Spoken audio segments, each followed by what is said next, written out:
আসসালামু আলাইকুম। আজকে আমি আপনাদের সামনে আলোচনা করব জিঙ্ক সম্পর্কে। তার আগে আপনাদেরকে বলে রাখি, আমরা যদি ভ্যাকসিন অথবা ওষুধ দিই তাহলে আমরা সর্বপ্রথম কিছু 10-20 মিনিট আগে দিয়ে পানির ভাণ্ড যা আছে সবগুলো উঠে রাখি তো 10-15 মিনিট পর আমরা ওষুধটা দিই।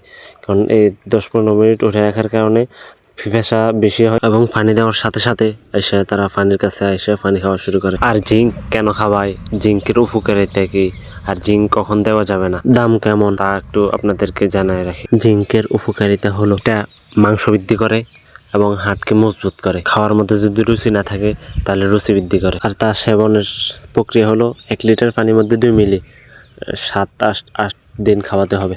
মনে রাখতে হবে ভিটামিন জাতীয় কোনো ওষুধের সাথে মিক্স করে এটাকে দেওয়া যাবে না। আর এটার গায়ে রেট হচ্ছে 157 টাকা, পাইকারি রেট হচ্ছে 130 টাকা। স্বল্প মূল্যে আপনাদের মুরগির বাচ্চাকেও খাওয়াতে পারবেন। ধন্যবাদ। আসসালামু আলাইকুম ওয়া রাহমাতুল্লাহ।